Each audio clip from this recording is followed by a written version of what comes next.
कहानी की शुरुआत होती है कुछ साल पहले अंटार्कटिका के बर्फीले पहाड़ों के ऊपर उड़ते हुए सोवियत यूनियन के एक प्लेन से। ये प्लेन एक सीक्रेट मिशन से वापस लौट रहा था। प्लेन में 2 पायलट उसे उड़ा रहे थे। तभी अचानक को पायलट अपनी सीट से उठता है और पीछे अपनी टीम के पास मस्ती करने जाता है। लेकिन पल भर में माहौल बदल जाता है। मस्ती करते करते वो अचानक गन निकालता है और अपने ही साथियों पर अंधाधुंध गोलियां बरसा देता है। किसी को कुछ समझ नहीं आता। टीम के लोग भी अपनी जान बचाने के लिए कवर फायर करते हैं, लेकिन इसी हाथापाई में प्लेन उड़ा रहे मुख्य पायलट को गोली लग जाती है। प्लेन बेकाबू होकर पहाड़ों से टकराता है और एक जोरदार धमाके के साथ क्रैश हो जाता है। प्लेन में मौजूद सभी लोग वहीं बर्फ की गहराइयों में दफन हो जाते हैं। अब कहानी आती है वर्तमान में। सालों बाद अंटार्कटिका के उन्हीं बर्फीले पहाड़ों के बीच बने यूएसए के रिसर्च सेंटर पर, जहां का तापमान -55 डिग्री सेल्सियस तक गिर चुका था। यहाँ वैज्ञानिक रिसर्च के लिए आए थे, लेकिन अब भयानक सर्दी और तूफानों का वक्त नजदीक था। स्टाफ को खबर मिलती है कि सिर्फ 3 दिन के अंदर ये बेस खाली करना होगा और वे वापस अपने घर जाएंगे। सब घर जाने की खुशी में पार्टी की तैयारी कर रहे थे, लेकिन उन्हें क्या पता था कि मौत उनके बहुत करीब आ चुकी थी। यही हमारी मुलाकात होती है कैरी स्टेटको से, जो एक यूएस मार्शल है। कैरी अपने रूम में नहाने जा रही होती है कि तभी दरवाजे पर उसके दोस्त डॉक्टर जॉन फ्यूरी की आवाज आती है। डॉक्टर फ्यूरी कैरी के लिए एक पिता समान थे। फ्यूरी उसे आगाह करते हैं कि तूफान आने वाला है और बेस जल्दी खाली करना होगा। तभी कैरी को सीनियर ऑफिसर रसल हेडन का बुलावा आता है। रसल उसे एक ऐसी खबर देता है जो उसे चौंका देती है। बर्फ के पहाड़ों के बीच एक लाश देखी गई है। रसल कहता है कि तूफान आने से पहले तुम्हें इस बॉडी का पता लगाना होगा। कैरी डॉक्टर फ्यूरी को साथ लेती है और पायलट डेल्फी के साथ स्की प्लेन में बैठकर निकल पड़ती है उस सुनसान जगह की ओर। विशाल बर्फीले पहाड़ों के ऊपर से होते हुए वे उस जगह पहुँचते हैं जहाँ बॉडी पड़ी थी। कैरी हैरान रह जाती है कि आखिर इस वीरान जगह पर यह इंसान आया कहाँ से। बॉडी उल्टी पड़ी थी और बर्फ से पूरी तरह चिपक चुकी थी। जब कैरी और फ्यूरी मिलकर उसे पलटते हैं तो कैरी का कलेजा मुंह को आ जाता है। उस आदमी का चेहरा पूरी तरह फटा हुआ था। उसके गले में मौजूद आईडी कार्ड से पता चलता है कि वो उनके ही दूसरे बेस का साथी था, जिसका नाम वेस था। वे बॉडी लेकर अपने बेस वापस आते हैं। जहाँ जश्न का माहौल था, वहाँ इस लाश को देखकर सन्नाटा पसर जाता है। डॉक्टर फ्यूरी जब लैब में बॉडी की जाँच करते हैं तो उन्हें एक और अजीब बात पता चलती है। उस लाश के पैरों पर टांके लगे थे। फ्यूरी बताते हैं कि ये जख्म नया है, लेकिन मौत की असली वजह अभी भी एक पहेली थी। कैरी जब लैब से बाहर निकलती है तो उसका दिमाग सुन्न हो चुका होता है। तभी सीनियर ऑफिसर रसल हेडन उसके पास आता है। कैरी उसे बताती है कि ये कोई हादसा नहीं बल्कि मर्डर है। ये सुनकर रसल के होश उड़ जाते हैं। बिना वक्त गवाए कैरी रिकॉर्ड्स रूम पहुंचती है ताकि उस मरे हुए साथी वेस का कच्चा चिट्ठा निकाल सके। डेटा मैनेजर बताता है कि वो साथी दूसरे बेस पर तैनात था। कैरी रेडियो के जरिए उस बेस से संपर्क करने की कोशिश करती है, लेकिन वहाँ से सिर्फ सन्नाटा मिलता है। तभी अचानक लैंडलाइन फोन की घंटी बजती है। दूसरी तरफ से एक बेहद डरी हुई आवाज आती है। मैं मूनी बोल रहा हूँ। कैरी, तुम फौरन यहाँ आओ, लेकिन याद रहे तुम्हें अकेले आना होगा। इतना कहकर फोन कट जाता है। इधर मुसीबत कम नहीं थी। पायलट टॉम खबर देता है कि बाहर तूफान और भी भयानक हो चुका है और सीधे बेस की तरफ बढ़ रहा है। अब बेस को खाली करने की अफरा तफरी मच जाती है। कैरी दूसरे बेस जाने के लिए प्लेन मांगती है, लेकिन ऑफिसर मना कर देती हैं क्योंकि सभी प्लेन लोगों को निकालने में बिजी थे। पर कैरी हार नहीं मानती और डेल्फी को साथ लेकर निकलने का फैसला करती है। कैरी अपनी बंदूक उठाती है और डॉक्टर फ्यूरी को सारा हाल बताकर डेल्फी के साथ दूसरे बेस पहुंच जाती है। वहां पहुंचते ही उन्हें कुछ नहीं मिलता। टेम्परेचर -65 डिग्री सेल्सियस तक गिर चुका था। डेल्फी वापस चलने की जिद करता है, लेकिन कैरी एक आखिरी बिल्डिंग चेक करने के लिए जाती है और रस्सी के सहारे बर्फीले तूफान में बिल्डिंग की तरफ निकल पड़ती है। बिल्डिंग के अंदर जाती है तो कैरी को एक कमरे से रेडियो पर गाने बजने की आवाज आ रही थी। जैसे ही कैरी अंदर कदम रखती है, उसकी आंखें फटी की फटी रह जाती है। वहाँ मूनी का गला कटा हुआ था। इससे पहले कि कैरी कुछ समझ पाती, पीछे से एक नकाबपोश हमलावर उस पर जानलेवा हमला कर देता है।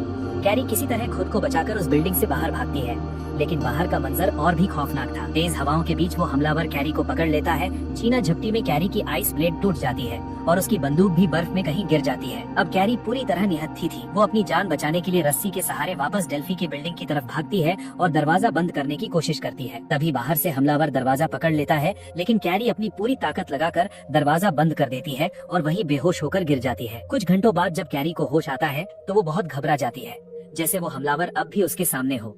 लेकिन जैसे ही उसकी आंखें खुलती हैं, वो देखती है कि उसके सामने उसका साथी डेल्फी खड़ा है। डेल्फी कैरी को संभालता है और बताता है कि वो बाहर वाले कमरे में बेहोश पड़ी थी, इसलिए वो उसे अंदर ले आया है। डेल्फी ये भी बताता है कि कैरी के हाथ में चोट लगी थी, जिस पर उसने पट्टी कर दी है। कैरी अपने जख्मी हाथ को देखती है और खुद को संभालती है।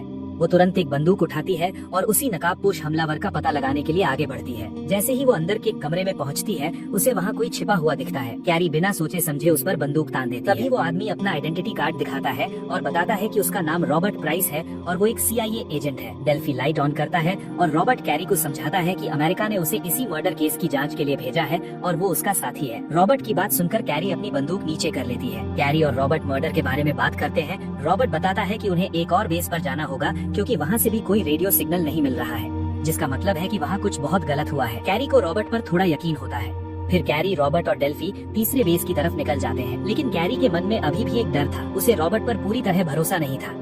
उसे लग रहा था कि शायद रॉबर्ट झूठ बोल रहा है और कहीं वही तो वो खूनी नहीं जिसने ये सारे ककी किए हैं। जब वे तीसरे बेस पर पहुंचते हैं तो वो बेस भी पूरी तरह खाली और सुनसान होता है। कैरी और रॉबर्ट वहां काम करने वाले लोगों के डॉक्यूमेंट्स और रिकॉर्ड्स चेक करते हैं, लेकिन उन्हें कुछ खास नहीं मिलता। तभी रॉबर्ट कैरी को दीवार पर बने कुछ अजीबोगरीब नक्शे दिखाता है। उन निशानों को देखकर कैरी का दिमाग चकरा जाता है कि आखिर अंटार्कटिका की इस वीरान जगह पर ये नक्शे किस लिए बनाए गए हैं और यहाँ चल क्या रहा है। तभी डेल्फी कैरी को बताता है कि यहाँ आसपास बहुत सारे ग्रेनेड पड़े हैं।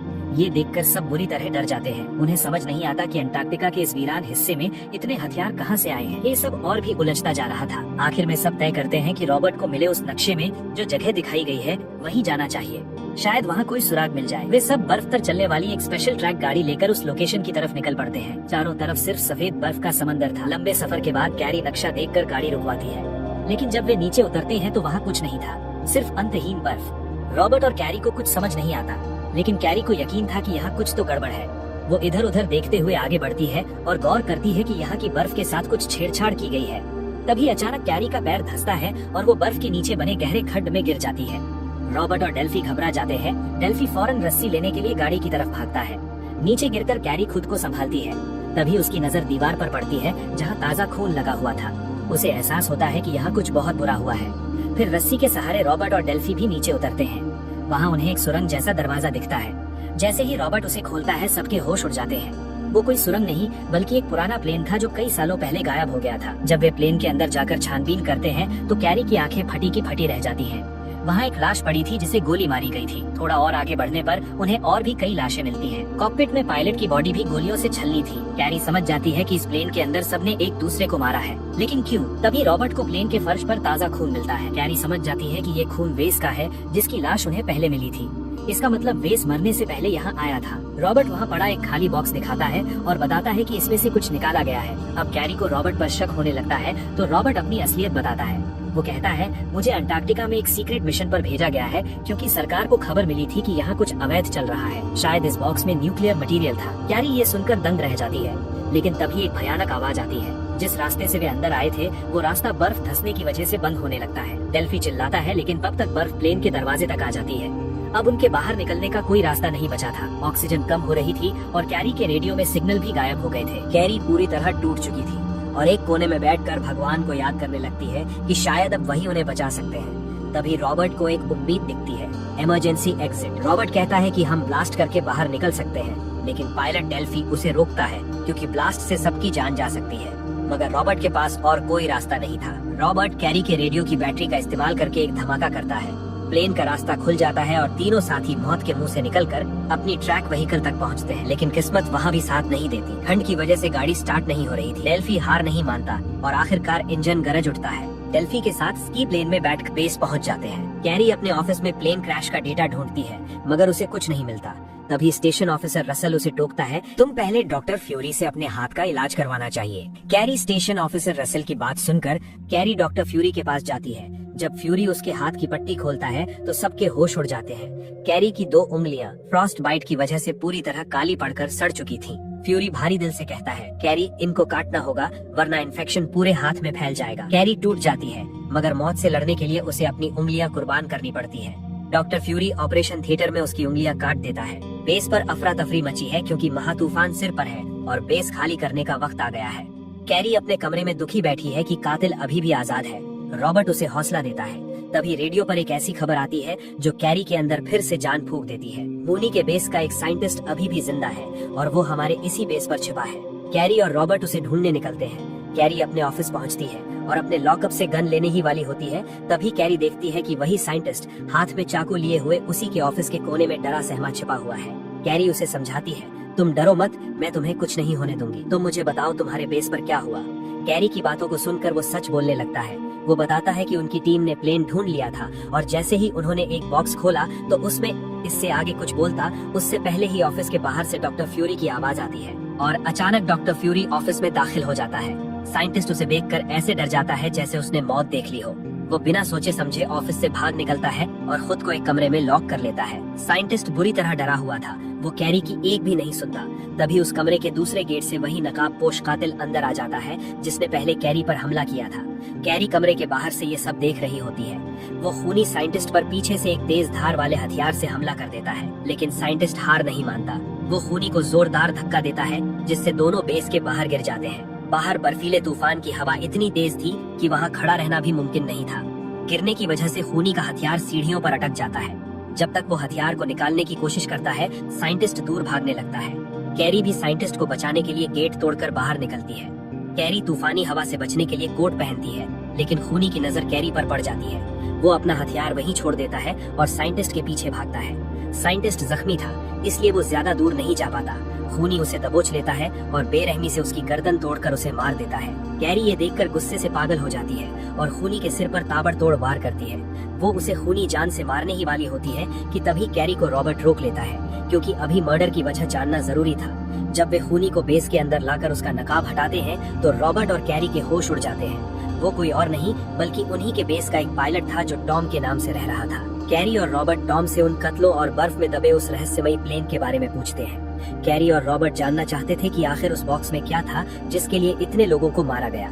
टॉम पहले कुछ नहीं बोलता तो कैरी गुस्से में रॉबर्ट से कहती है कि इसकी उंगलियां काट दो।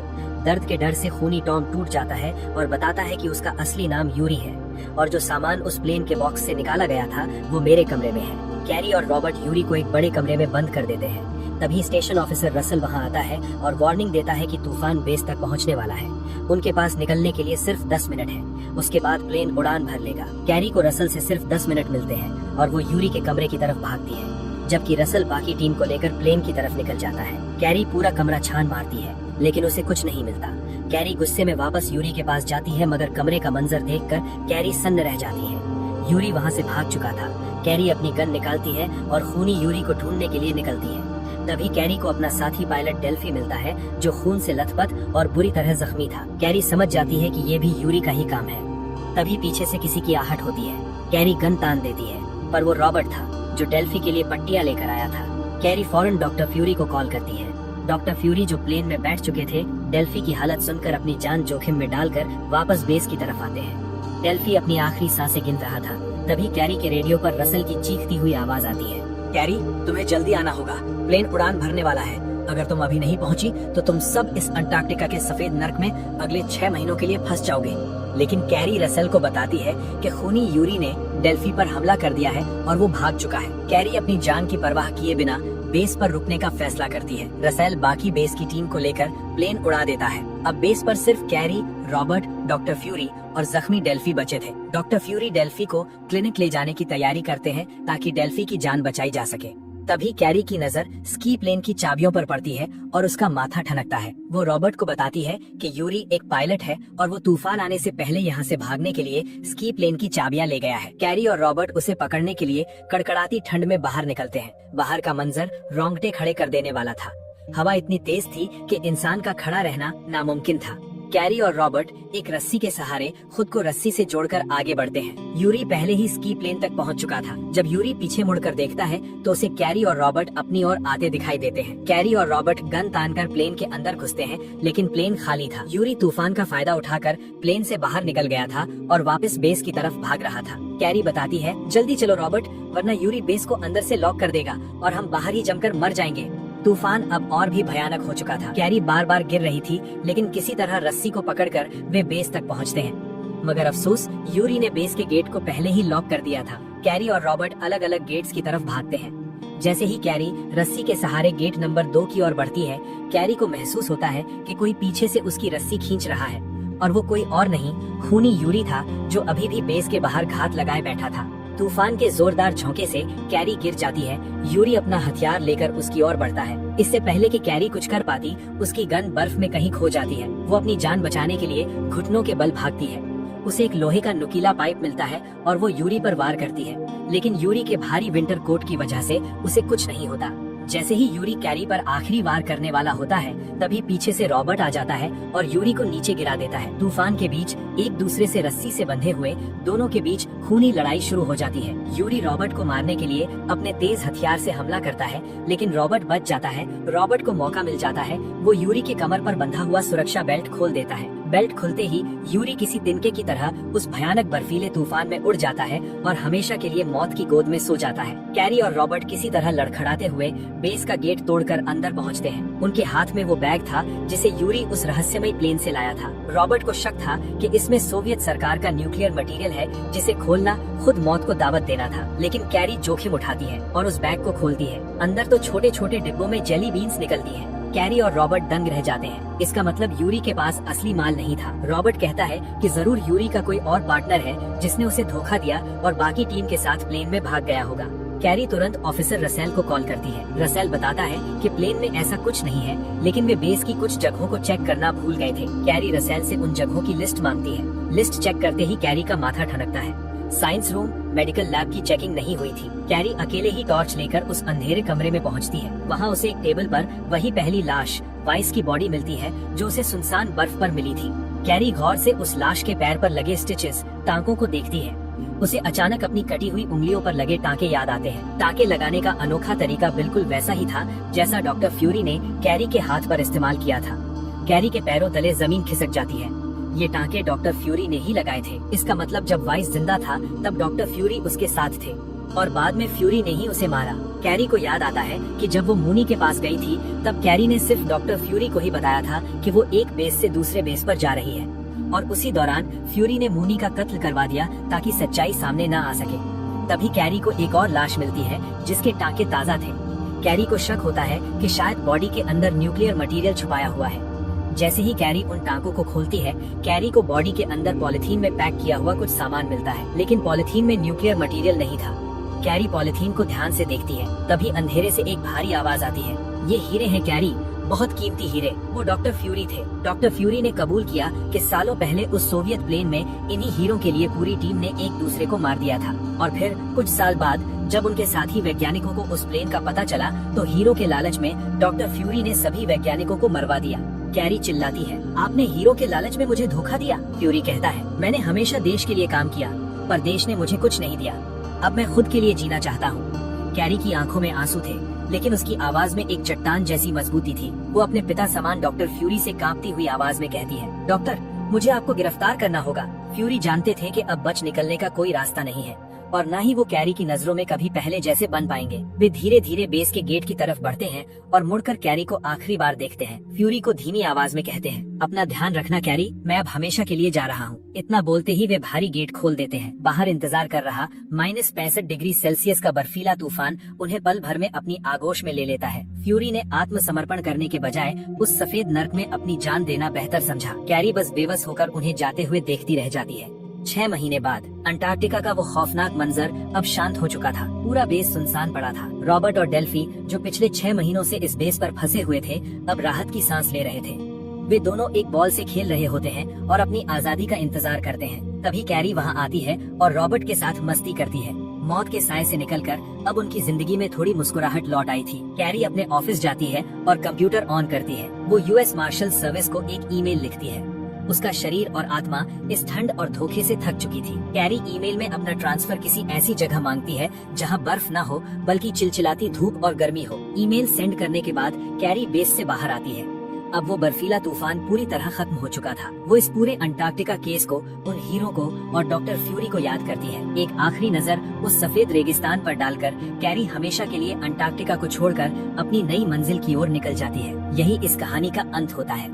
अगर वीडियो पसंद आया हो तो लाइक जरूर करें। हमारे channel dream on world win को सब्सक्राइब करें और ऐसी ही और मूवी रिकैप्स के लिए बेल आइकन दबाना ना भूलें।